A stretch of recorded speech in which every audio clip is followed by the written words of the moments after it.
بسم اللہ الرحمن الرحیم۔ السلام علیکم۔ اسلامی اور تاریخی واقعات سننے کے لیے ہمارا چینل وزٹ کریں۔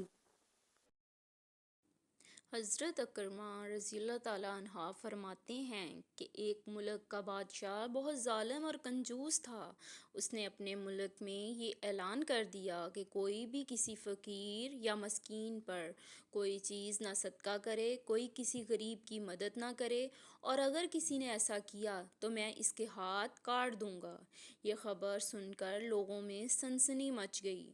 اب ہر کوئی صدقہ دینے سے ڈرنے لگا۔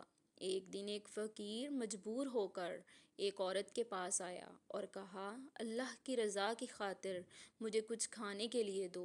تو عورت بولی، ہمارے ملک کے بادشاہ نے اعلان کیا ہے کہ جو کسی کو صدقہ دے گا اس کا ہاتھ کاٹ دیا جائے گا۔ فقیر نے کہا، تم مجھے اللہ عز و جل کی خاطر کوئی کھانے کی چیز دے دو۔ عورت کو اس فقیر پر بہت ترس آیا اور اس نے بادشاہ کی ناراضگی اور سزا کی پرواہ کیے بغیر اللہ کی رضا کے لیے اس فقیر کو 2 روٹیاں دے دیں۔ فقیر دعائیں دیتا ہوا وہاں سے چلا گیا۔ جب بادشاہ کو معلوم ہوا تو اس نے عورت کی طرف اپنے سپاہی بھیجے اور عورت کے دونوں ہاتھ کاٹ دیے گئے۔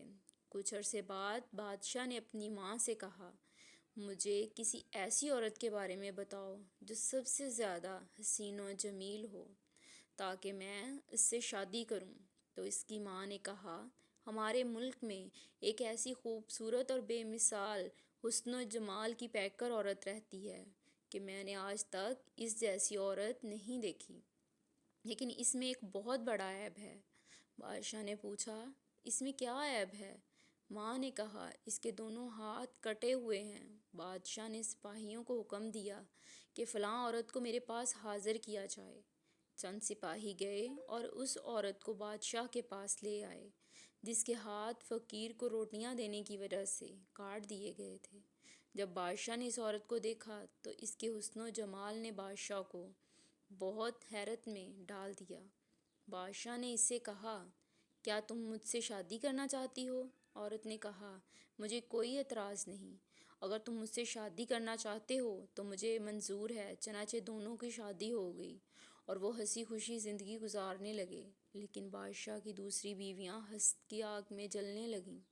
ان کے دل میں یہ بات بیٹھ گئی کہ بادشاہ اب ہمیں اتنی وقت نہیں دیتا جتنی اس غریب و نادار نئی دلہن کو دیتا ہے۔ چنانچہ وہ ہر وقت اس فکر میں رہتیں کہ کس طرح اس نئی دلہن کو بادشاہ کی نظروں سے گرا دیا جائے، لیکن وہ اپنے اس مذموم ارادے میں کامیاب نہ ہو سکیں۔ پھر اچانک بادشاہ کسی محاذ پر روانہ ہو گیا اور وہاں اسے کافی دن دشمنوں سے لڑنا پڑا۔ بادشاہ کی بیویوں کو بہت اچھا موقع مل گیا۔ انہوں نے بادشاہ کو خط لکھا کہ تمہارے پیچھے سے تمہاری نئی دلہن نے تمہاری عزت کو داغدار کر دیا ہے اور وہ بدکارہ ہو گئی ہے، اور اس بدکاری کے نتیجے میں اس کے ہاں بچہ بھی پیدا ہوا ہے۔ جب بادشاہ کو یہ خط ملا تو وہ آگ بگولا ہو گیا۔ اس نے فوراً اپنے قاصد کو یہ پیغام دے کر اپنی والدہ کے پاس بھیجا کہ اس بدکارہ عورت کو اس کے بچے سمیت میرے ملک سے نکال دو، اس کے گلے میں کپڑا باندھ کر بچہ اس میں ڈال دو اور انہیں کسی جنگل میں چھوڑ دو۔ اس کی ماں نے ایسا ہی کیا اور اس کے گلے میں کپڑا ڈال کر بچہ اس میں ڈال دیا۔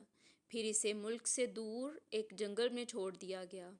اب وہ بیچاری تنہا جنگل میں رہ گئی، لیکن اسے اپنے رب عز و جل سے کسی قسم کا کوئی شکوہ نہ تھا۔ وہ اس کی رضا پر راضی تھی۔ وہ بیچاری اسی طرح جنگل میں گھومتی رہی۔ پیاس کی شدت نے اسے پریشان کر رکھا تھا۔ آخر اسے دور ایک نہر نظر آئی۔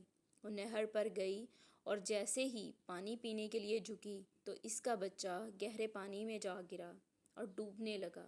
جب عورت نے اپنے بچے کو ڈوبتا دیکھا تو وہ رونے لگی۔ اتنے میں اس کے پاس 2 خوبصورت نوجوان آئے اور اس سے پوچھا، تم کیوں رو رہی ہو؟ اس نے کہا، میں پانی پینے کے لیے جھکی تو میرا بیٹا اس نہر میں گر کر ڈوب گیا۔ میں اس کے غم میں رو رہی ہوں۔ ان خوبصورت نوجوانوں نے پوچھا، کیا تو چاہتی ہے کہ ہم تیرے بچے کو نکال لائیں؟ عورت نے بے تاب ہو کر کہا، ہاں، میں چاہتی ہوں کہ اللہ عز و جل مجھے میرا بچہ واپس لوٹا دے۔ ان نوجوانوں نے دعا کی اور اس کا بچہ نکال کر اسے دے دیا۔ پھر انہوں نے پوچھا، اے رحم دل عورت، کیا تو چاہتی ہے کہ تیرے ہاتھ تجھے واپس کر دیے جائیں اور تو ٹھیک ہو جائے؟ اس نے کہا، ہاں میں چاہتی ہوں۔ چنانچہ ان دونوں نوجوانوں نے دعا کی اور اس کے دونوں ہاتھ بالکل ٹھیک ہو گئے۔ عورت نے اللہ کا شکر ادا کیا اور حیران کن نظروں سے ان نوجوانوں کو دیکھنے لگی، جن کی برکت سے اسے ڈوبا ہوا بچہ بھی مل گیا اور اس کے ہاتھ بھی اسے لوٹا دیے گئے۔ نوجوان نے پوچھا، اے عظیم عورت، کیا تو جانتی ہے کہ ہم کون ہیں؟ عورت نے کہا، نہیں۔ عورت کا جواب سن کر انہوں نے کہا، ہم تیری وہی 2 روٹیاں ہیں جو تو نے ایک مجبور سائل کو دی تھیں۔ Thanks for watching. For more stories